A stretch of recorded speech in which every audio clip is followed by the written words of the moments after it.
Namaste, beautiful souls. Welcome to the sacred journey of Kal Mantra, Embrace Divine Grace. Let the celestial vibrations uplift your spirit and guide you toward inner peace, abundance, and divine blessings. Open your heart, chant with devotion, and awaken the infinite grace within you. Long ago, in the snow-clad peaks of Mount Kailash, where the winds carried the whispers of eternity and the Himalayas stood as silent witnesses to the drama of gods and men, there lived the great Lord Shiva, the eternal ascetic, and his beloved consort, Goddess Parvati, the mother of the universe. Their abode was not just a home, but the very heart of cosmic balance, where destruction met creation, where silence danced with sound, and where stillness gave birth to energy.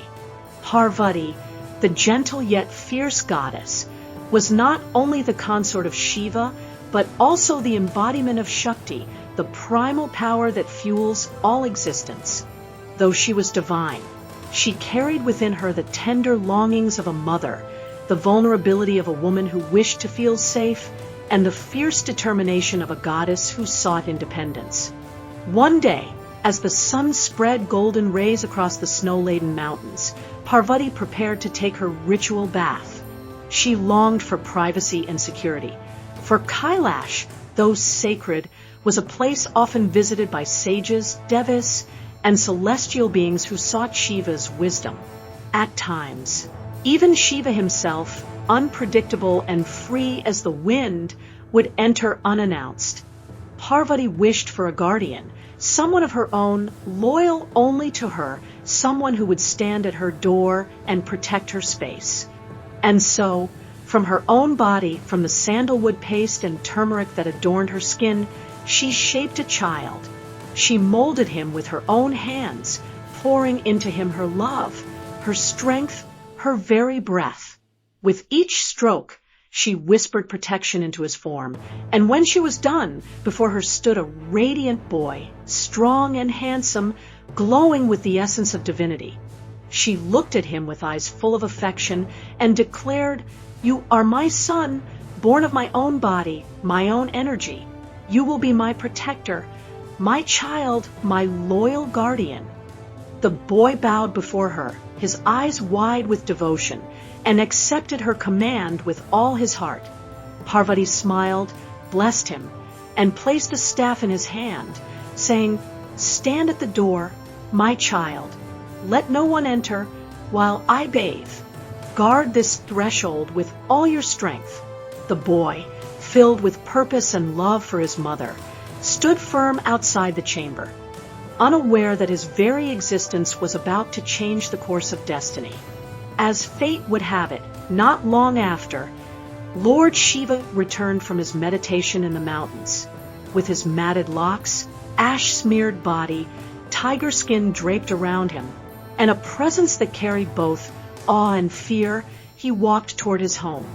Expecting to find his beloved consort waiting for him, he was surprised to see a boy, unknown to him, standing guard at the entrance. Shiva, with his deep voice that echoed like thunder, asked, "Who are you, child, and why do you block my way?" The boy, steady in his duty, replied with humility yet firmness, "I am the son of Goddess Parvati. She has commanded me not to allow anyone inside while she bathes. I cannot let you pass." Shiva was taken aback. His eyes narrowed in confusion. Son of Parvati? How could this be? He had been away, and no child had been born to them. Yet here stood this boy, strong, confident, and unyielding. The more Shiva questioned, the more firmly the boy refused. The mountain air grew tense. The heavens themselves seemed to pause, as if waiting for what would unfold. Shiva, the mighty Mahadeva, was not one to be denied entry into his own abode. His anger, like fire, began to rise. Yet the boy, with childlike innocence and divine determination, stood his ground. "You may be whoever you are," he said, "but my mother's word is law. None shall pass." This defiance, though born of loyalty, ignited Shiva's wrath. How could a mere child, unknown to him, dare to oppose him? The Lord of Kailash, the Devas and Ganesh who followed Shiva gathered around, urging the boy to step aside, warning him of Shiva's fury. But the boy held the staff tightly and declared, "I was born for this purpose. I shall not fail my mother." The confrontation escalated into battle. Shiva's attendants, the Ganesh, advanced to push the boy aside, but he fought with remarkable strength and courage. Each strike of his staff was infused with the power of Parvati herself, and the mighty warriors found themselves defeated and humiliated by this lone child. Even the gods who watched were astonished. How could a mere boy overpower the attendants of Mahadeva? Yet, such was the force of a mother's energy that lived within him. News reached Parvati, and though she was still within, she smiled, knowing her child was fulfilling his duty. But Shiva's anger could no longer be contained. He himself stepped forward, his trident gleaming with destructive energy, his third eye glowing with rage. The boy, fearless and resolute, stood ready to defend his mother's honor. A battle of cosmic proportions began. The boy struck with his staff, Shiva countered with divine weapons. The clash of energies shook the mountains, thunder rolled across the skies, rivers trembled in their flow. The Devas looked on in awe and fear, realizing this was no ordinary battle. It was destiny itself unfolding. Despite the boy's valor, how could he stand against the great Mahadeva? Yet he did not falter. Blow after blow, he rose, fueled by unwavering devotion. Finally, in a moment of divine fury, Shiva raised his trident and, with a single devastating strike, severed the boy's head. Silence fell. The staff dropped from the boy's hands. His body collapsed, lifeless, at the threshold he had sworn to protect. The Devas gasped, the Ganesh trembled, and the very earth mourned. When Parvati emerged and saw her son lying headless, her heart shattered. Her cries echoed across the three worlds, her sorrow fierce enough to shake the heavens. The mother of the universe had lost her child, not in fate's accident, but at the hands of her own consort. From her grief rose a storm of fury. Her eyes blazed, her form expanded into the terrifying visage of Kali, her power threatening to consume creation itself. She declared, "If my child is not returned to life, I shall unleash my wrath upon all existence." The Devas trembled, for they knew the power of the Divine Mother, the force that births and dissolves universes. Even Shiva, the destroyer, stood in silence before her fury. The cosmos itself seemed to hang by a thread, waiting for resolution. Realizing the gravity of what had been done, Shiva sought to pacify her. He approached Parvati gently, speaking words of reconciliation, acknowledging her pain, her right, and his mistake. The Devas, too, pleaded with her, reminding her of balance, urging her to withhold her wrath. Parvati, however, would not relent until her child was restored. And so, Shiva gave his word, "Your son shall live again. Not only shall he be revived, but he shall be honored above all others. He will be worshipped first among the gods, the remover of obstacles, the Lord of beginnings. This I promise." Parvati's eyes, though still wet with grief, softened with hope. Yet the boy's head was gone, destroyed in the battle. How could life return without a head? Shiva turned to his attendants and commanded, "Go forth, bring to me the head of the first living being you encounter, one that lies facing north, the direction of wisdom and beginnings." The Ganesh hurried into the forests, searching desperately. At last, they found an elephant, majestic, wise, with eyes deep as time itself, lying peacefully, its head turned northward. With reverence, they severed its head and carried it back to Kailash. Shiva, with divine hands, placed the elephant's head upon the boy's lifeless body. With a breath of power, he infused it with life once more. The mountains trembled, the rivers sang, and the boy stirred. Slowly he rose, his new form radiant and unique, an elephant-headed child, eyes shining with innocence and wisdom.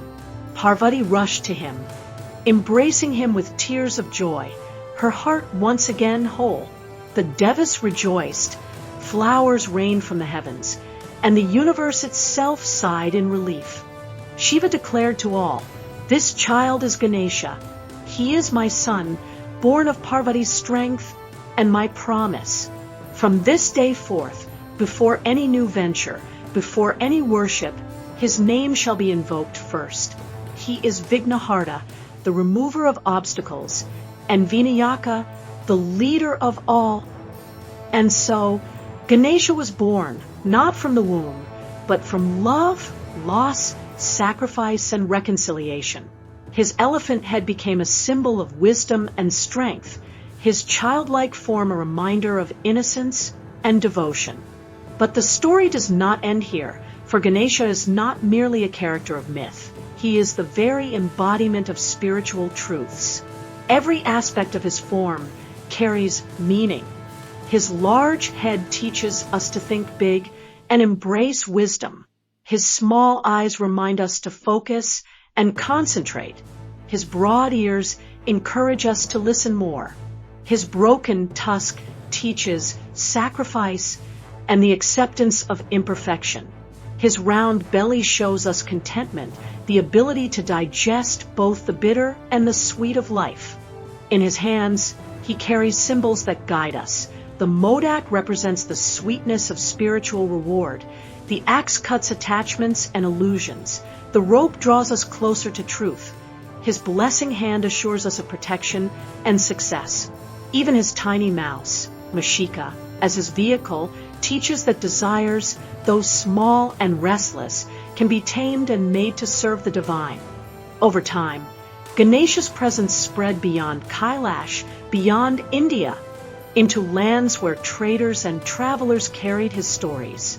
In Southeast Asia, his form was carved into temples of Cambodia, Thailand, and Indonesia. His image crossed oceans, and today, in homes and shrines across the world, he is worshipped as the guardian of beginnings, the remover of obstacles, the friend of devotees. The celebration of his birth, Ganesh Chaturthi, echoes this universality. Once a private household ritual, it became a grand public festival through the vision of Lokmanya Tilak, who saw in it a way to unite people beyond caste and class. Today, Ganesh Chaturthi transforms cities into seas of devotion. Idols both small and towering are crafted, adorned with flowers and jewels, placed in homes and pandals, and worshipped with chants, music, and dance. For days, the air vibrates with joy, with the cry of Ganpati Bappa Morya, a call of love to the elephant-headed god. The festival concludes with Visarjan, the immersion of idols in water. The clay dissolves, returning to earth, reminding us of the cycle of creation and dissolution, of arrivals and departures, of the eternal truth that while forms fade, spirit remains. Yet beyond the rituals and festivals, Ganesha's true message lies within. He is the threshold guardian of our lives, the one who stands before every new beginning. Every time we face an obstacle, every time life presents a challenge, it is Ganesha reminding us to pause, to learn, to trust. He is not only the remover of obstacles, but also the placer of them. For sometimes it is only through struggle that we grow. His story reminds us that even in conflict and destruction, there can be rebirth and blessing, that loyalty, devotion, and reconciliation can transform tragedy into triumph, that wisdom and humility can guide us through the darkest thresholds into the light of new beginnings. So, When you hear the name of Ganesha, do not think only of a god with an elephant's head. Think of the child who loved his mother so fiercely that he gave his life for her command. Think of the reconciliation that healed a universe. Think of the wisdom that accepts imperfection, the humility that tames pride, and the love that protects unconditionally. For Ganesha is not far from us. He is within us, in every beginning we dare to take, in every obstacle we strive to overcome, in every prayer whispered at the doorway of the unknown. And so, as the story of his birth flows through the ages, may it remind us that we are never alone. At every threshold, Ganesha stands beside us, raising his hand in blessing, whispering with a smile, "Do not fear. Begin. I am with you." If you enjoyed this video, don't forget to like, share, and subscribe for more. Leave your thoughts in the comments below. We love hearing from you. Thanks for watching, and see you in the next one. Are you battling constant stress, facing financial roadblocks, struggling in relationships, or stuck in your career? Harness the power of authentic Rudraksh, powerful planetary remedies, and timeless Vedic astrology. Limited stock, don't miss out. Visit kalmantra.com today to restore balance, invite abundance, and transform your life.